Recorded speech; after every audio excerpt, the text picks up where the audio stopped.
Coming up on Varsity Sports Now, Rapid City Stevens continues to make a strong case to be AA's #1 team, but are they ready? We'll see what the Raiders head coach has to say about it. One game, two incredible performances. We've got the details on the last week's showdown between Shanley and Davies. Mitchell's Macy Miller has a chance to go down in South Dakota hoops history. We'll go one-on-one with the Colonel's standout senior. All that plus Jandy approved plays of the week and our picks for some of the best matchups for next week. Just ahead on Varsity Sports Now. And how is everybody doing? I'm Jay Elson, joined as always by Jason and Derris. As you just heard, lots of great stuff to get to here over the next 30 minutes, and we are going to get started right now. Let's take a look first, Jandy, back at a couple of the biggest games from South Dakota last week, and we start with Pierre at Harrisburg girls. Pierre came into Harrisburg reeling, having lost 2 in a row. They got started quickly against the Tigers, though, holding their 2 All-Staters, Morgan Beater and Haley Halling, to just 2 first-half points. Sydney Palmer scored 15. Caitlin Severin notched 10 in a 51-39 Lady Govs win. Yeah, that was a much-needed road win for the Lady Govs. Now we'll move on to the boys. One of the biggest games, Roosevelt at Stevens. Roosevelt only had 0 losses, and Stevens came in with 1 loss. 2 of the top teams in the state. Roosevelt grabbed control early in the game, only to see Stevens fight back. They forced overtime, and then Chris Phillips hits a bank shot 3-pointer to force double overtime, but it was the Raiders who sunk the Riders in double overtime to hand Roosevelt their first loss of the year, 67-63.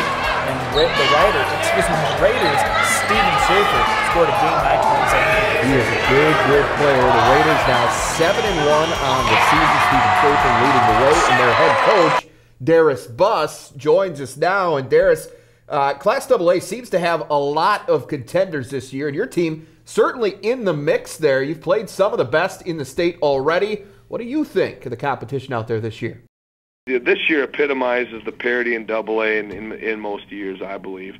I just think that a lot of times it all comes down to matchups, and you look at a team like Brandon Valley who may have struggled at times early in the season with maybe some illness or injury or whatnot, but then they have some big wins. And you look at a team like Pierre, they lost a lot last year, but Coach Becker does a great job with them.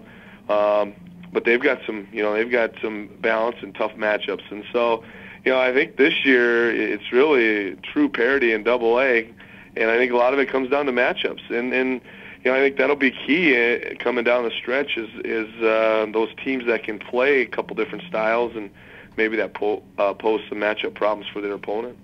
Now you've already made 2 amazing comebacks this season, played in 2 double overtime games. What does that big game experience do for your confidence? Well, I hope it does. I hope it does help us. I told the media here this week, last year we lost some close games to some good teams, and it seemed like last year we never won a close game, and so I think that helped us even into this season.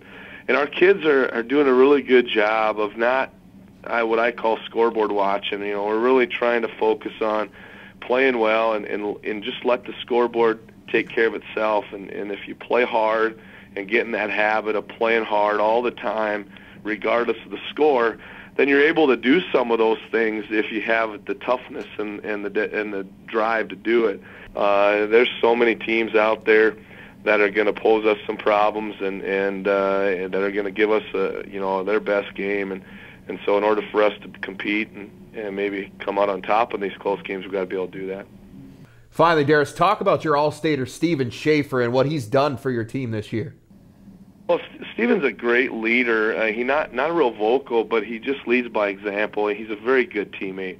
Our strength, I talked to you guys earlier this year, our balance is I thought would be one of our strengths coming in, and it's held true up to this point. And even with Jacob Vifquain out here, he's been out since the Huron game.